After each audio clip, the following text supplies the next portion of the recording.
कोरोनानंतर मुलींसाठी स्वयंरोजगाराच्या संधी या विषयावर बोलण्याची संधी दिली त्याबद्दल सुरुवातीलाच मी संस्थेचे आभार मानते. आपल्या भारतातच नव्हे तर संपूर्ण जगात कोरोना महामारीमुळे काय काय घडलं हे आपण टीव्हीवर पाहिलं, वर्तमानपत्रात वाचलं. अनेक माणसं मृत्युमुखी पडली, म्हणजे जीवितहानी झाली. प्रचंड आर्थिक हानी झाली. अनेक व्यापार उद्योग ठप्प झाले. कोट्यावधींचे रोजगार गेले. सरकारला नाइलाजास्तव लॉकडाऊन घोषित करावा लागला. माणसं घरात बंद झाली. शाळा, कॉलेज, कामाची ठिकाणं सर्व काही बंद. लाखो लोकांचं स्थलांतर झालं. कौटुंबिक कलह वाढले. मानसिक समस्या वाढल्या. अनेकांना डिप्रेशन आलं. सामाजिक समस्या वाढल्या, कारण लोकांचा एकमेकांशी संपर्क कमी झाला. एकूणच कोरोनामुळे अतिशय बिकट परिस्थिती निर्माण झाली. पण आता हळूहळू रुग्णसंख्या कमी होते. अनेक निर्बंध शिथिल होत आहेत.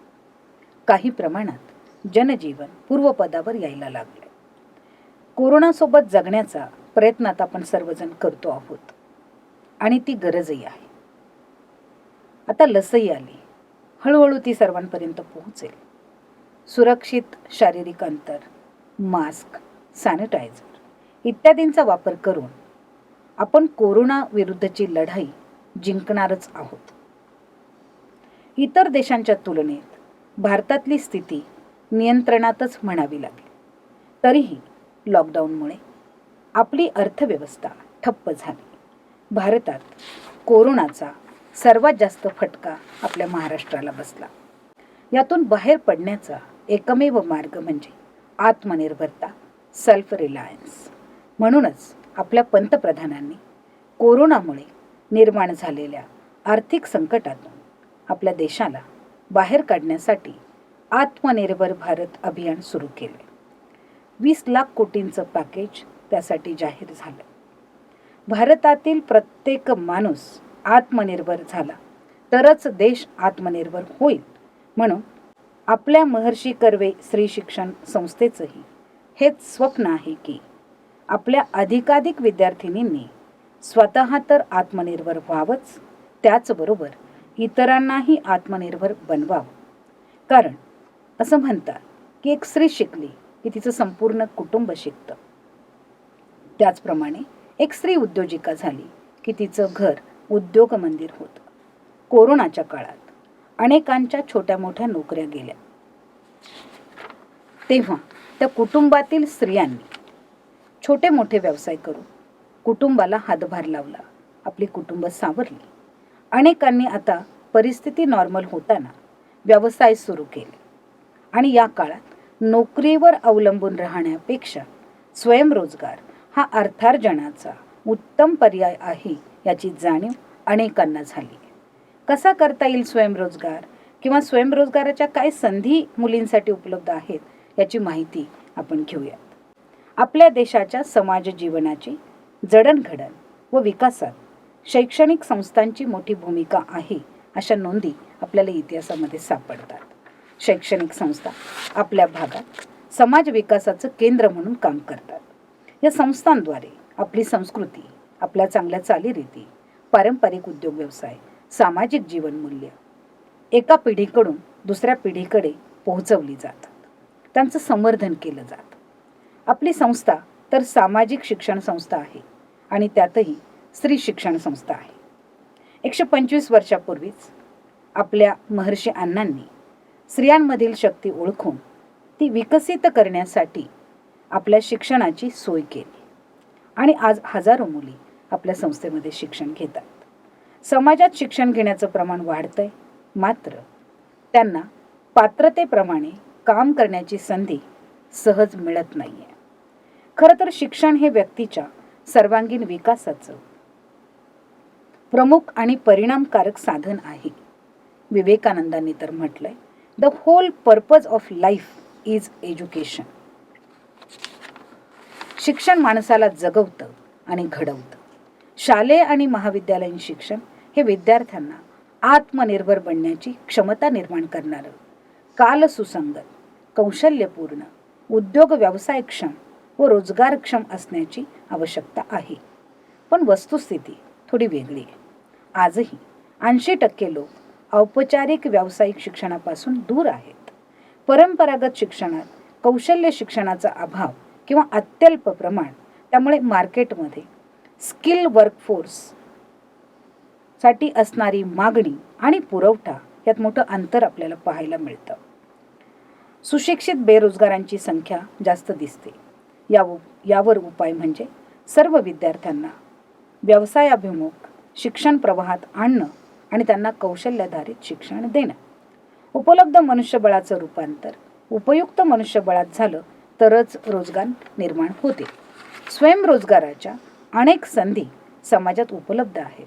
मात्र त्या संधी टॅप करण्यासाठी लागणारं ज्ञान, कौशल्य आणि मानसिकता आवश्यक आहे.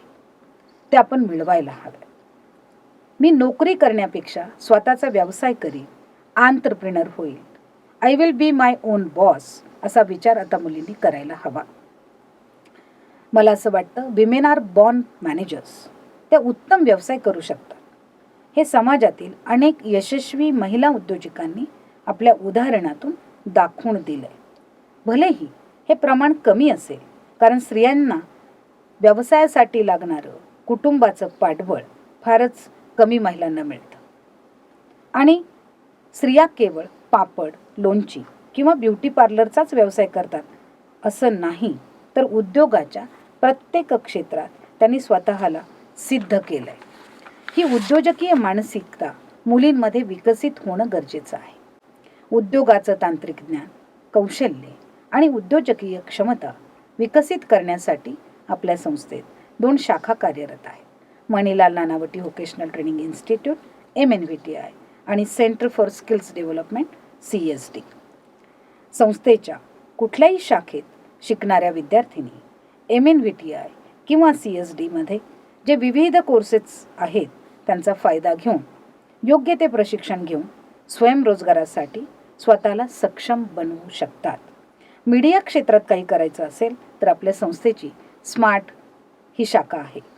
समाजात अजून एक ग्रह आहे, ज्याला काही येत नाही तो व्यावसायिक शिक्षणाकडे वळतो, किंवा पुस्तकी शिक्षणात ज्याला गती नाही तो व्यावसायिक शिक्षण घेतो, किंवा ज्याला नोकरी मिळत नाही तो व्यवसाय करतो. मात्र ही अत्यंत चुकीची धारणा आहे. व्यवसाय हे व्यक्तीचं पॅशन असतं. असे कितीतरी उच्च विद्याविभूषित लोक आहेत, ज्यात स्त्रियाही आहेत. त्यांनी जाणीवपूर्वक उद्योगच करायचा ठरवला आणि त्यातच स्वतःचं करिअर केलं. पुण्याचं उदाहरण द्यायचं झालं तर अल्फा लावलच्या लीला पुनावाला, थर्मॅक्सच्या अणु आगा, व्यंकटेश्वरा हायचरीच्या अनुराधा देसाई, कायनेटिकच्या सुलज्जा फिरोदिया मोटवानी अशी कितीतरी नावं घेता येतील. VLCCच्या वंदना लुथरा, शॉप क्लूजच्या राधिका गही अगरवाल, कलारी कॅपिटलच्या वाणी कोला, नायकाच्या फाल्गुनी नायर, मेन्स्ट्रुपेडियाच्या आदिती गुप्ता, पेप्सिकोच्या माजी CEO आणि आता ॲमेझॉनच्या board member Indra Nooyi, fashion designer Ritu Kumar, park हॉटेलच्या अध्यक्षा प्रिया पॉल, आयोकॉन इंडिया ग्रुपच्या किरण शॉ मुजुमदार अशी आंतरराष्ट्रीय स्तरावर स्वतःचा उद्योजक म्हणून ठसा उमटवलेल्या किती जणींचा आदर्श आपण घेऊ शकतो. त्यांच्याकडून प्रेरणा घेऊन आपल्या आवडीनुसार आणि क्षमतेनुसार आपलं काम करू शकतो. या प्रत्येकीचा उद्योग वेगळा आहे आणि अनेकींनी तो स्वतः सुरू केलाय. किरण शॉ मुजुमदारांचं उदाहरण घेतलं तर बायोटेक्नॉलॉजीसारखं क्षेत्र त्यांनी निवडलं आणि बायोटेक्नॉलॉजीची क्रांती भारतात घडवली. या विषयाचा भारतात तोपर्यंत कोणी विचार देखील केला नव्हता. खरं तर त्यांना डॉक्टर व्हायचं होतं, पण मेडिकलला नंबर लागला नाही. मग बेंगळुरू विद्यापीठातून प्राणीशास्त्र विषयात त्यांनी पदवी मिळाली. मेडिकलला नंबर लागला नाही म्हणून नाराज नाही झाल्या, रडत नाही बसल्या, तर विद्यापीठात पहिल्या आल्या. ते असं म्हणतात, हवं ते मिळालं नाही तर जे मिळालं आहे त्याचं चीज करायला हवं. हे माझं तत्त्वज्ञान आहे. महाविद्यालयीन शिक्षण पूर्ण झाल्यावर परदेशात शिक्षण घेण्याच्या अनेक संधी त्यांच्यासमोर उभ्या राहिल्या. जनुकशास्त्रात PhD करण्यासाठी लंडनची शिष्यवृत्ती देखील मिळत होती. पण शैक्षणिक कारकिर्दीच्या मागे न लागता व्यवसायासाठी आपल्या ज्ञानाचा उपयोग करून घ्यायचं त्यांनी ठरवलं आणि ऑस्ट्रेलियामधून मद्यशास्त्राचा अभ्यास पूर्ण केला. हे शिक्षण घेऊन त्या भारतात परतल्या आणि नोकरी शोधायला लागल्या. खरं तर त्यांना असं वाटलं की आपण परदेशातनं शिकून आलोय, आपल्याला लगेच नोकरी मिळेल. पण तसं घडलं नाही. एक स्त्री या क्षेत्रात कशी काय काम करेल अशा शंकांनी लोकांनी त्यांना नोकरी नाकारली. त्यांचं स्त्रीपण आडवं आलं. मात्र इंग्लंडमधल्या एका कंपनीकडून त्यांना नोकरीसाठी बोलावणं आलं आणि त्याच वेळी आयर्लंडच्या बायोकॉनच्या संस्थापकांपैकी एकाची त्यांची भारतात भेट झाली आणि त्यातून त्यांची कंपनी एका गॅरेजमध्ये 1978 साली सुरू झाली. भांडवलाचा प्रश्न होता. बँकांनी कर्ज नाकारलं. एक बाई काय कंपनी चालवणार, नोकरीची काय हमी, असं म्हणून चांगली माणसं कामाला ठेवतानाही खूप त्रास झाला. मात्र त्यांनी जिद्द सोडली नाही आणि आज त्या अब्जाधीश उद्योजक आहेत. भारत सरकारने त्यांना पद्मभूषण पुरस्काराने गौरवलं आहे. बरं, मी खूप मोठी नावं घेतली, पण आपल्याच संस्थेत शिकून स्वतःचा व्यवसाय सुरू करणाऱ्या आणि आत्मनिर्भर झालेल्या कितीतरी मुली आहेत. ब्युटी पार्लरचा कोर्स केलेली बसववा, कर्नाटकातनं आली, कानडीत शिक्षण घेतलं, एका ब्युटी पार्लरमध्ये मदतनीस म्हणून कामाला लागले आणि त्याचवेळी ब्युटिशियन्सना बघून मलाही असं ब्युटिशियनचं काम करता येईल का असा विचार करू लागले. संस्थेत चौकशीला आली, ब्युटी कोर्सला प्रवेश घेतला, 35,000 रुपयाचं कर्ज बचत गटातनं काढलं फी भरण्यासाठी आणि कोर्स यशस्वीरित्या पूर्ण केला आणि आज एका पार्लरमध्ये ब्युटिशियन म्हणून ती काम करते आहे. हे सगळं करत असताना ब्युटी पार्लरमध्ये येणाऱ्या अनेक ग्राहक हे इंग्रजीत बोलतात आणि त्यामुळे आपल्याला इंग्रजी यायला हवं असंही तिला वाटलं आणि त्यातून मला इंग्रजी शिकायचे म्हणून आपल्या CSDमध्ये ती आता बिझनेस कम्युनिकेशनचा कोर्स करते आहे. पवित्रा गौडा ही दुसरी विद्यार्थी, जी घरकाम करणारी, पण आपल्याला काहीतरी वेगळं करायचे अशी तिची जिद्द होती. तिने आपल्या ब्युटी पार्लरचा कोर्स केला आणि आज ती 3 ब्युटी पार्लरची मालकीण आहे. सिद्धी पाटील, साताऱ्यासारख्या छोट्या शहरातून आलेली, जिने आपल्या MNVTIमधून इंटेरियर डिझाईनचा कोर्स केला आणि आज स्वतः इंटेरियर डिझायनर म्हणून ती आपला व्यवसाय करते. 12 ते 15 लाख रुपयाचा तिचा वार्षिक टर्नओव्हर आहे आणि 4 लोकांना तिने काम दिले. त्याचबरोबर सोलापूरची श्रावणी कडे, जिने आपल्याकडे फॅशन डिझायनिंगचा कोर्स केला आणि आता सोलापूरमध्ये श्राव्या बुटीक नावाचं बुटीक ती चालवते आणि 2 लोकांना तिने रोजगार निर्माण केलेला आहे. फूड प्रोसेसिंगमधून नेहा जगतापने आपल्याकडे बेकरीचा कोर्स केला आणि आता शनिवार वाड्याजवळ तिने तिचा कॅफे सुरू केला. अशी कितीतरी उदाहरणं छोट्या छोट्या कोर्सेसमधून आत्मनिर्भर झालेल्या मुलींची, महिलांची आपल्याला देता येते. आपण वस्ती पातळीवर देखील स्त्रियांना विविध उद्योगांचं प्रशिक्षण देतो. रोटरी क्लबच्या मदतीनं आपण दापोडी बोपोडीमध्ये केवळ विधवा आणि परित्यक्तांसाठी एक टेलरिंगचा कोर्स केला. 35 महिलांनी त्याच्यामध्ये आपलं नाव नोंदवलं. त्यातल्या 33 महिला या उद्योगातून आत्मनिर्भर झाल्या. एक महिला प्रशिक्षक म्हणून सध्या काम करते आणि दरमहा 25,000 रुपयाचं उत्पन्न ती मिळवते. त्याचबरोबर सध्या व्हॅन ड्रायव्हिंगचा कोर्स आपल्याकडे सुरू आहे. 20 महिला त्या कोर्समध्ये आहेत. मला 100% खात्री आहे या सगळ्या महिला स्वतःची व्हॅन घेतील आणि आत्मनिर्भर होतील, व्हॅनचा व्यवसाय त्या करतील. येरवडा, विश्रांतवाडी या ठिकाणी पण आपले कोर्सेस चालतात. विश्रांतवाडीच्या सारिका नितनवरे यांनी आपल्या टेलरिंगचा कोर्स केला. वस्ती पातळीवरची छोटी कमी शिक्षण झालेली भगिनी आहे, पण तिने आपलं टेलरिंगचं दुकान त्या ठिकाणी सुरू केलं. आपलं महाराष्ट्र राज्य हे औद्योगिकदृष्ट्या अत्यंत विकसित राज्य आहे. देशाची औद्योगिक राजधानी आपली मुंबई आहे. त्यामुळे महाराष्ट्र सरकार देखील उद्योग व्यवसायाला गती देणारं धोरण नेहमीच स्वीकारत आले. सध्या मॅग्नेटिक महाराष्ट्र 2.0 अंतर्गत सरकारनं 54 करार केलेत आणि विविध कंपन्यांमार्फत 2 लाख कोटीची गुंतवणूक या मॅग्नेटिक महाराष्ट्र 2.0 मध्ये होणार आहे आणि 2.5 लाख रोजगार निर्माण होण्याची शक्यता यातून आहे. महाराष्ट्र शासनाच्या उद्योग विभागाचा कार्नेल महा 60 हा एक नवीन इनिशिएटिव्ह आहे. अमेरिकेतील प्रसिद्ध कार्नेल विद्यापीठासोबत महाराष्ट्र शासनाच्या MOU झाला आहे आत्ताच 10 डिसेंबरला आणि नवी मुंबईतील रिलायन्स IT पार्क येथे जागतिक दर्जाच्या सुविधा असणारं बिझनेस ॲक्सिलेटरी आणि इन्क्युबेटर सेंटर त्या ठिकाणी स्थापन होत आहे. यात उद्योजक होऊ इच्छिणाऱ्या व्यक्तींना वर्षभरात विशेष प्रशिक्षण दिलं जाणार आहे. यात महिलांसाठी जागा आरक्षित असून त्यांना फ्री ट्रेनिंग मिळणार आहे आणि भारतातला हा असा एकमेव अभ्यासक्रम असणार आहे. मार्चला हे प्रशिक्षण सुरू होणार आहे.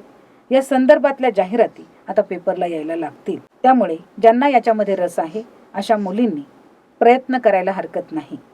उद्योगांच्या अर्थसहाय्यासाठी chief minister employment generation programme, prime minister employment generation programme, Mudra, बीज भांडवल अशा कितीतरी योजना आहेत.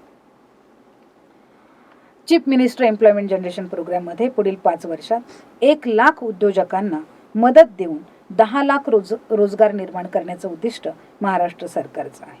या सर्व योजनांमध्ये स्त्रियांना विशेष सवलत आहे. या योजनांअंतर्गत मिळणारी सबसिडी किंवा मार्जिन मनी ही स्त्रियांसाठी अधिक आहे. त्यामुळे प्रकल्प अहवालाच्या 5% रक्कम आपल्याकडे असेल तर 35% मार्जिन मनी आणि 60% बँकेचं कर्ज घेऊन महिला आत्मनिर्भर होऊ शकतात. केंद्र सरकारची ईज ऑफ डुईंग बिझनेस, उद्योग विभागाची मैत्री संस्था, ऑनलाईन परमिशनसाठी परमिशन पोर्टल अशा उद्योगांना सहाय्य करणाऱ्या कितीतरी गोष्टी आपल्या भारत सरकारनं आणि महाराष्ट्र सरकारनं केल्यात. त्यांचा फायदा आपण घेऊ शकतो. दे आसरा फाउंडेशनसारखा पर्सिस्टंटचा सामाजिक उपक्रम उद्योजकांना मदत करण्यासाठीच आहे. थोडक्यात उद्योगाला, स्वयंरोजगाराला पूरक अशी कितीतरी गोष्टी आपल्या अवतीभोवती आहेत. कमी आहे ती आपल्या ध्येयनिश्चितीची. मुलींनो, अगदी फूड प्रोसेसिंगपासून तर ब्युटी कल्चरपर्यंत, electronics, technology, information technology, automobile, pharmaceutical, telecom, networking, banking, finance, insurance, textile, solar energy, herbal products, beauty and wellness, media, fashion, education अशी सर्व क्षेत्र तुमच्यासाठी खुली आहेत. या क्षेत्रात अगणित संधी आहेत. संधी शोधाचा नियम असं म्हणतो. शोधा म्हणजे सापडेल, पकडा म्हणजे हातात येईल आणि धरून ठेवा म्हणजे वाढेल. मला खात्री आहे कर्वे श्री शिक्षण संस्थेच्या सुज्ञ विद्यार्थिनी विविध उद्योग संधींचा लाभ घेतील, स्वतः आत्मनिर्भर होतील व इतरांनाही आत्मनिर्भर करण्याच्या संधी निर्माण करतील आणि आपल्या महर्षी अण्णांचं स्वप्न साकार करतील. आर्थिक सक्षमीकरण ही संपूर्ण सक्षमीकरणाची पहिली पायरी आहे आणि महिलांचं अर्थार्जन ही काळाची गरज आहे. त्यामुळे आपण या संधींचा लाभ घ्यावा आणि खऱ्या अर्थाने अर्थार्जन करून लक्ष्मी व्हावं. यासाठी आपल्याला अनेक शुभेच्छा. धन्यवाद.